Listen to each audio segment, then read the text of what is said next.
अस्सलाम वालेकुम स्टूडेंट्स। आज हम हेलोजन डेरिवेटिव्स का लास्ट टॉपिक जो है रिएक्शंस ऑफ हेलोजन पढ़ेंगे। यहाँ पर फिर हेलोजन डेरिवेटिव्स खत्म हो जाएगा। अब उसमें हमको रिएक्शंस ऑफ हेलोजन के अंदर हेलोजिनेशन, नाइट्रेशन, सल्फोनेशन और फ्राइडल-क्राफ्ट रिएक्शन ये पढ़ना है। अब इसके अंदर ये चारों भी इंपॉर्टेंट रखते हैं, इनकी इंपॉर्टेंस है। अब किस तरह से हेलोजिनेशन रिएक्शन होती है, किस तरह से नाइट्रेशन रिएक्शन होती है, किस तरह से सल्फोनेशन रिएक्शन होती है और किस तरह से फ्राइडल-क्राफ्ट रिएक्शन होती है, ये हम आज देखेंगे। सबसे पहले हम हेलोजिनेशन लेते हैं। अब हेलोजन आपको तो पता है, अराइल हैलाइड। हेलोजन मींस अब एक एग्जांपल अगर हम देखें तो क्लोरोबेंजीन, ये भी हेलोजन की एग्जांपल है। तो हम हेलोजिनेशन करेंगे यानी कि उसके अंदर हेलोजन ग्रुप को शामिल करेंगे, उसको हम कहते हैं हेलोजिनेशन। अब फर्ज करो ये हेलोअरीन है, एग्जांपल लिया मैंने क्लोरोबेंजीन, इसी का मुझे क्या करना है, हेलोजिनेशन करना है। तो आप क्या करेंगे हेलोजिनेशन के अंदर, यहाँ पर सिंपल में इन प्रेजेंस ऑफ इसका हेलोजिनेशन करेंगे। मैं इसका क्लोरिनेशन कर रहा हूँ। क्लोरिनेशन का आपको पता है कि क्लोरीन लेना पड़ेगा। अब मैंने यहाँ क्लोरीन लिया और इन प्रेजेंस ऑफ अनहाइड्रस गैर-आबी FeCl3 की मौजूदगी में हम रिएक्शन करेंगे। FeCl3 एक बात याद रखना, जब भी इनकमिंग जो ग्रुप रहेगा इसमें हेलोअरीन के अंदर एक तो वो ऑर्थो पर अटैक करेगा, एक तो पैरा पर अटैक करेगा। यानी जो भी इनकमिंग आएगा ऑर्थो पर और पैरा पर, तो हमको दो प्रोडक्ट मिलेंगे, एक ऑर्थो और दूसरा पैरा प्रोडक्ट। तो यहाँ पर सिंपल में देखिए आप, जब हम क्लोरोबेंजीन का क्लोरिनेशन करेंगे तो हमको ऑर्थो और पैरा दोनों मिलेंगे। अब फर्स्ट करो यहाँ पर मैं क्लोरिनेशन कर रहा हूँ और मुझे प्रोडक्ट मिल रहा है ऑर्थो। आप क्या करेंगे, ऑर्थो के लिए ये क्लोरीन को जैसा का वैसा है, क्लोरीन को यहाँ पर एक को ऑर्थो पर लगाना है आपको, यहाँ मैंने लगा दिया ऑर्थो पर। और एक आपको क्या कहा मैंने कि एक मिलेगा आपको, ये तो हेलोअरीन, एक मिलेगा आपको पैरा पे, ठीक है, ऑर्थो और पैरा पर। यानी कि एक क्लोरीन ऑर्थो पर जाएगा और दूसरा क्लोरीन पैरा पे जाएगा। लेकिन रिएक्शन बैलेंस है कि यहाँ पर नहीं, रिएक्शन बैलेंस नहीं है, क्योंकि यहाँ पर अगर आप देखेंगे क्लोरोबेंजीन यहाँ पर और यहाँ पर देखो, यहाँ पर दो मिल रहे हैं आपको। तो यहाँ पर इसको रिएक्शन को बैलेंस करने के लिए सबसे पहले आपको क्या करना पड़ेगा, 2 मोल्स लगाना है। अब जब आप ऑर्थो पर यहाँ पर, अब जैसे यहाँ पर क्लोरीन है, यहाँ पर मैं क्लोरीन जोड़ रहा हूँ, ऑलरेडी यहाँ पर ऑर्थो पे एक हाइड्रोजन रहता है और पैरा पे भी हाइड्रोजन रहता है। यहाँ पर भी हाइड्रोजन, सब पे हाइड्रोजन रहेंगे। लेकिन जब एक क्लोरीन में यहाँ पर लगाऊंगा ऑर्थो पर, ये ऑर्थो पर एक क्लोरीन, उसी तरह से एक पैरा पे क्लोरीन, तो यहाँ का ऑर्थो पे का एक हाइड्रोजन और यहाँ पर का पैरा पे का एक हाइड्रोजन, तो 2 हाइड्रोजन यहाँ निकल जाएंगे। ठीक है, एक बात, क्लोरीन तो आपने छोड़ दिए, ये तो क्लोरोबेंजीन 2 मोल्स हो गए। आपने एक क्लोरीन को ऑर्थो पे इंट्रोड्यूस कराया और दूसरे को पैरा पे। लेकिन यहाँ पर जब आपने ऑर्थो पे कराया तो एक हाइड्रोजन यहाँ का और एक हाइड्रोजन यहाँ का, 2 हाइड्रोजन निकल गए। अब ये 2 हाइड्रोजन जब रहेंगे तो यहाँ पर वो क्लोरीन के साथ जाएंगे। तो यहाँ पर क्या करना है आपको, क्लोरीन यहाँ पर 2 मोल्स करना है। अब 4 क्लोरीन हो जाएंगे, एक क्लोरीन यहाँ पर आ गया, एक क्लोरीन यहाँ पर आ गया, 2 क्लोरीन और यहाँ पे 2 हाइड्रोजन निकल गए। अब 2 हाइड्रोजन और इसमें के 2 क्लोरीन, तो यहाँ पर आपने क्या करना है, 2HCl इस तरह से लिख देना, 2HCl, ठीक है। यहाँ पर 2HCl आपको मिल जाएगा, 2 moles of hydrochloric acid.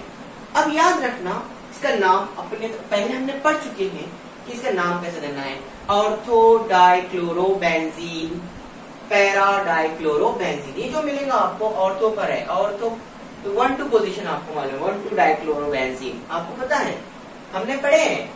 1-2 dichlorobenzene बोल सकते हैं आप इसको, 1-2 डाइक्लोरोबेंजीन, या फिर आप उसको क्या बोलेंगे, ऑर्थो डाइक्लोरोबेंजीन। एक यहाँ पर ये पैरा पे पोजीशन पर है दोनों, तो इसको बोलेंगे अपन पैरा डाइक्लोरोबेंजीन, या फिर 1,4 डाइक्लोरोबेंजीन। बहुत आसान रिएक्शन है। ये हो गया हेलोजिनेशन, हमने इसका क्लोरिनेशन करें। तो पहला जो तामुल है रिएक्शंस ऑफ हेलोरीन में हेलोजिनेशन है। बहुत आसान है। सबसे पहले क्या करना, आपने 2 मोल्स ऑफ क्लोरोबेंजीन लेना, उसमें इसका क्लोरिनेशन किसकी मौजूदगी में कराएंगे आप ये reaction, in presence of anhydrous गैर-आबी FeCl3 की मौजूदगी में कराएंगे, तो आपको ऑर्थो और पैरा प्रोडक्ट हासिल होंगे। ये हो गई हेलोजिनेशन की एग्जाम्पल। अब उसके बाद जो नेक्स्ट है अपना, हेलोजिनेशन के बाद आता है नाइट्रेशन। ये आपको समझ में आ गया होगा अच्छे से हेलोजिनेशन। अब हम उसके बाद देखते हैं नाइट्रेशन ऑफ द हेलोअरीन। सेम, अब हेलोजिनेशन के बाद हम लेंगे नाइट्रेशन। तो नाइट्रेशन के अंदर नाइट्रेशन में क्या होगा, introduction of the nitro group. हम क्या करेंगे, इंट्रोड्यूस कराएंगे NO2 ग्रुप को, इंट्रोड्यूस कराएंगे आप NO2 ग्रुप को इंट्रोड्यूस कराएंगे। तो इंट्रोडक्शन ऑफ NO2 ग्रुप, अब NO2 ग्रुप क्या करेंगे, बोतल में से NO2 ग्रुप लेंगे और डाल देंगे उसमें, नहीं। फिर आपको क्या करना पड़ेगा, सेम क्लोरोबेंजीन लेना पड़ेगा आपको। अब ये नाइट्रो ग्रुप कहां से मिलेगा, ऑब्वियसली ये जो नाइट्रो ग्रुप मिलेगा आपको नाइट्रिक एसिड से मिलेगा। क्या करना है आपको, फिर उसके लिए नाइट्रिक एसिड लेना पड़ेगा।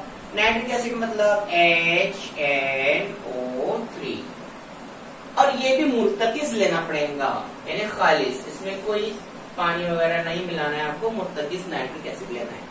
अब मुर्तकिज नाइट्रिक एसिड को आप इस तरह से लिख सकते हो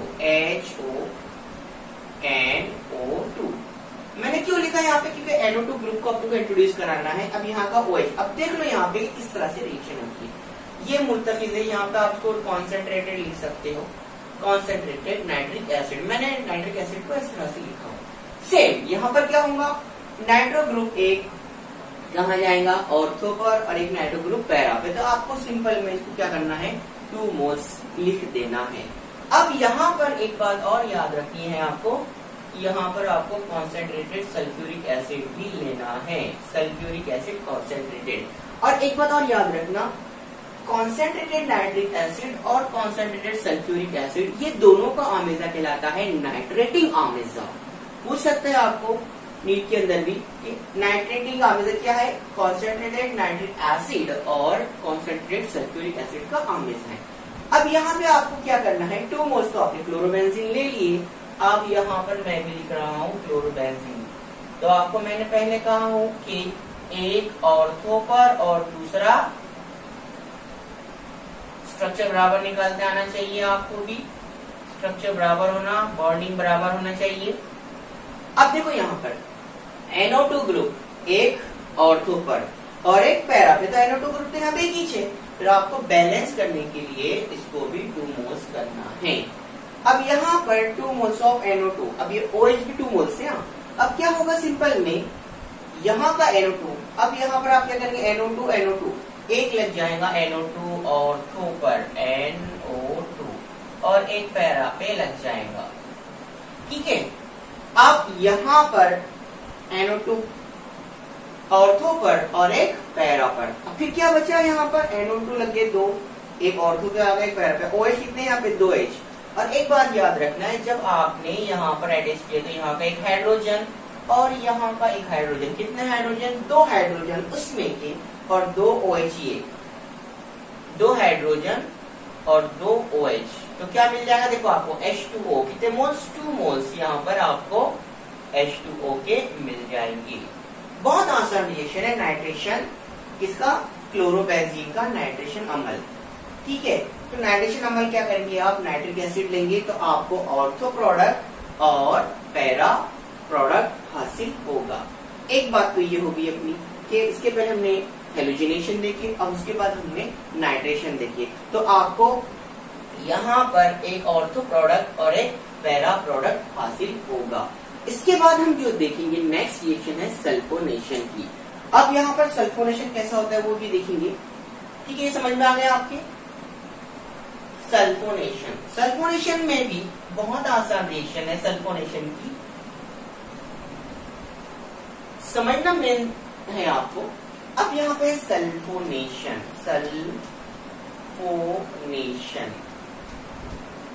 अब इसमें क्या करना है आपको, सल्फोनेशन में इंट्रोड्यूस कराना है सल्फ्यूरिक SO3H ग्रुप को इंट्रोड्यूस कराना है आपको, सल्फोनिक ग्रुप को। यहाँ पर ये जो ग्रुप है इंट्रोड्यूस कराना है इसको।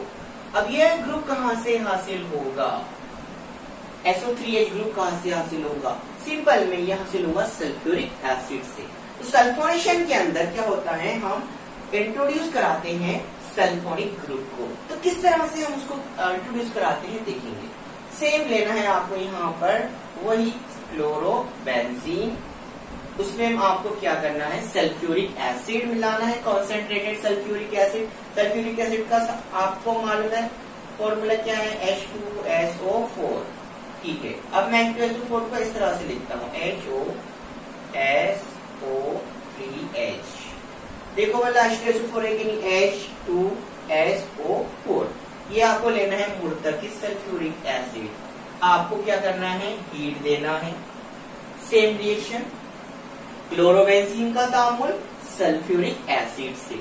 अब क्या हुआ, ये ग्रुप SO3H ग्रुप आपको एक ऑर्थो पर और एक पैरा पे लगाना है। तो आपको क्या करना पड़ेगा, सेम 2 मोल्स लेना है। उसके बाद यहाँ पर क्लोरोबेंजीन का स्ट्रक्चर अच्छे से निकालना, ये एक और क्लोरोबेंजीन का स्ट्रक्चर अच्छे से निकालना।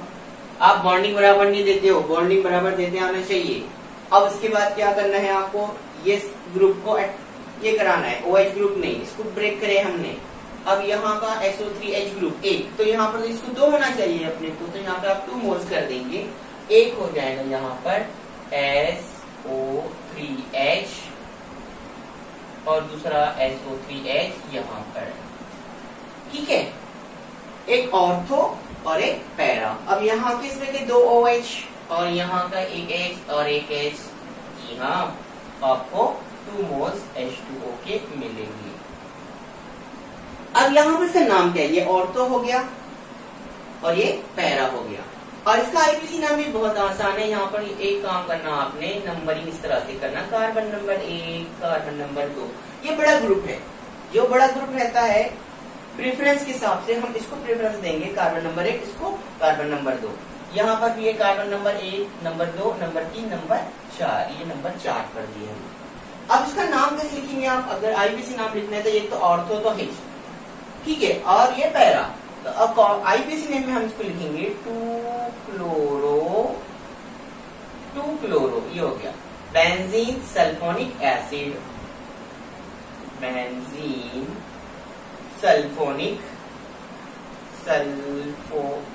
यहाँ से हटा देते हैं इसको, सल्फोनिक एसिड। ये हो गया 2 क्लोरो बेंजीन सल्फोनिक एसिड। और ये हो गया आपका 1 2 3 4, ये हो जाएगा आपका 4 chloro benzene sulphonic acid, sulphonic acid. एक हो जाएगा 2 क्लोरो बेंजीन सल्फोनिक एसिड और दूसरा हो जाएगा 4 क्लोरो बेंजीन सल्फोनिक एसिड। ये हो गया सल्फोनेशन, क्लोरोबेंजीन का सल्फोनेशन किए हमने कॉन्सेंट्रेटेड सल्फ्यूरिक एसिड की मौजूदगी में। ये होगी अपनी तीसरी रिएक्शन, बहुत आसान है, आपको कुछ भी नहीं करना है। SO3H ग्रुप को ऑर्थो पर और एक को पैरा पर अटैच कराना है। ओके, नेक्स्ट जो रहेगी रिएक्शन हमारी आखिरी, फ्रीडल-क्राफ्ट रिएक्शन। फ्रीडल-क्राफ्ट रिएक्शन, अब फ्रीडल-क्राफ्ट रिएक्शन में क्या होता है, देखिए फ्रीडल-क्राफ्ट तामुल, फ्रीडल-क्राफ्ट रिएक्शन बहुत आसान रिएक्शन है। इसमें हम इंट्रोड्यूस कराते हैं एक अल्काइल ग्रुप को और एक असाइल ग्रुप को या एसिटाइल ग्रुप को हम इंट्रोड्यूस कराते हैं। अब किस तरह से हम इसको इंट्रोड्यूस कराएंगे हेलोरीन के अंदर, यही फ्रीडल-क्राफ्ट तामुल कहलाता है। इंट्रोडक्शन ऑफ अल्काइल और असाइल ग्रुप, ठीक है। अब देखिए यहाँ पर सेम प्रोसेस, क्लोरोबेंजीन लेना है आपको, हेलोरीन, अल्काइलेशन में कोई भी अल्काइल ग्रुप, अल्काइलेशन मतलब मिथाइलेशन, ठीक है, हम यहाँ पर मिथाइलेशन ही लिखेंगे, अल्काइल यानी मिथाइल ग्रुप को यहाँ पर अल्काइलेशन में अल्काइल का मेन जो लेंगे अपन मिथाइल ग्रुप लेंगे। ये भी अब जब हम मिथाइल ग्रुप को यहाँ पर इंट्रोड्यूस कराएंगे ऑर्थो पर और पैरा पे, तो क्या होगा, मिथाइलेशन होगा। ठीक है, अब मिथाइल ग्रुप तो ऐसा कहीं नहीं मिलता कि भाई गए और डब्बे में से लगा दिए, तो आपको क्या करना पड़ेगा, मिथाइल क्लोराइड लेना पड़ेगा, CH3Cl। अब यहाँ पर क्या होगा, आप ये दो ग्रुप, एक मिथिल ग्रुप ऑर्थो पर और एक पैरा पर, तो सिंपल में जब मिथाइलेशन करेंगे तो एक ही काम याद रखना, इसके अंदर उसने फ्रेडल क्राफ्ट ने अनहाइड्रस एल्यूमिनियम ट्राइक्लोराइड लिया, एनहाइड्रस AlCl3 एल्यूमिनियम ट्राइक्लोराइड। ठीक है, इसकी मौजूदगी में वो क्या करेगा, मिथाइलेशन। अब मिथाइलेशन कैसा होता है, अब मिथाइल ग्रुप एक आपको क्या करना है, ऑर्थो पर और एक पैरा पर, तो ये कितने होना चाहिए, अभी देखिए हमने पहले भी 2 मोल्स। अब मिथाइल ग्रुप क्या होगा, एक ऑर्थो पर और एक पैरा पे, तो ये भी कितने मोल्स होना चाहिए, 2 मोल्स। सेम रिएक्शन अब क्या करेंगे आप, इसी तरह से आप 2 ये निकाल लो स्ट्रक्चर, अच्छे से निकालना जरा, ओके, क्लोरोबेंजीन मिथाइल ग्रुप यहां पर एक जोड़ेंगे, यहां का एक हाइड्रोजन निकल गया, एक मिथाइल ग्रुप आप पैरा पे जोड़ देंगे, एक ऑर्थो पर और एक पैरा पर, तो यहाँ पर एक हाइड्रोजन और निकल गया, 2 हाइड्रोजन।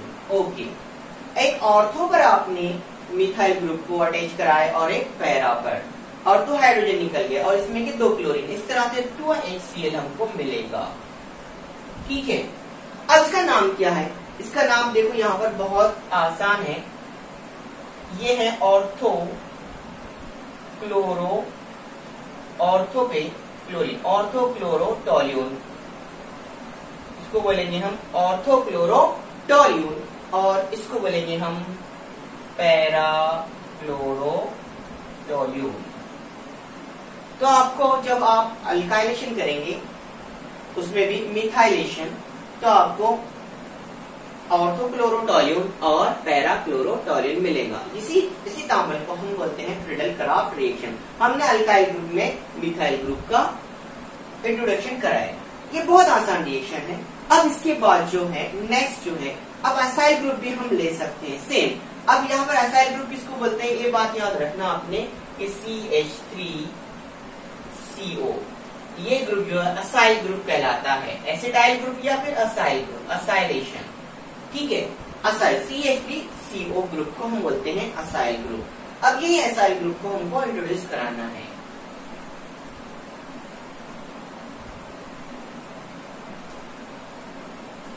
तो यहां पर सेम उसी करेंगे आप,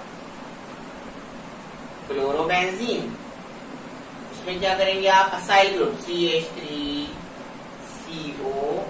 ये होगा असाइल ग्रुप। लेकिन यहाँ पे आपको क्या करना है, इसी तरह से तो असाइल ग्रुप आपको ऐसा मिलेगा नहीं, तो आपको एसिटाइल क्लोराइड पूरा लेना है।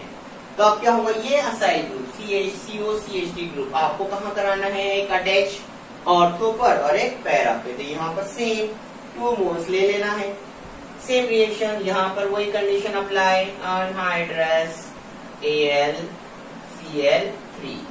तो क्या होगा, COCH3 एक ऑर्थो पर और एक पैरा पे अटैक करेगा। तो यहाँ पर आप सबसे पहले सेम रिएक्शन, क्लोरोबेंजीन ये निकाल लिए, ठीक है, ये हो गया। अब क्या करना है आपको, ये COCH3 यहाँ पे 2 मोल्स कर देना, COCH3 यहाँ का ये ले लिया आपने, COCH3 ऑर्थो पर, हाँ यहाँ का हाइड्रोजन चले गया एक। अब यहाँ पर भी C double bond O CH3, ये पैरा पे होगा, यहाँ का एक हाइड्रोजन चले गया, और यहाँ के 2 Cl, एक और एक Cl, 2 Cl, तो 2HCl निकल जाएगा। तो यहाँ पर असाइल ग्रुप को हमने इंट्रोड्यूस कराया। तो फ्रेडल क्राफ्ट रिएक्शन में आप अल्काइलेशन भी करा सकते हैं और असाइलेशन भी करा सकते हैं। तो आपको यहाँ पर ये जो मिलेगा, एक ऑर्थो पे और एक पैरा प्रोडक्ट, 2 प्रोडक्ट आपको यहाँ मिलेंगे। एक COCH3 को आपको ऑर्थो पे अटैक कराना है और एक COCH3 को आपको पैरा पे अटैक कराना है। ठीक है, ओके। यहाँ पर हेलोरिन का जो पार्ट था अपना, या फिर हेलोजन डेरिवेटिव्स का पार्ट यहाँ पर खत्म होता है। इसके बाद हम जो नेक्स्ट सबक पढ़ेंगे अल्कोहल, फिनॉल, ईथर। अल्लाह।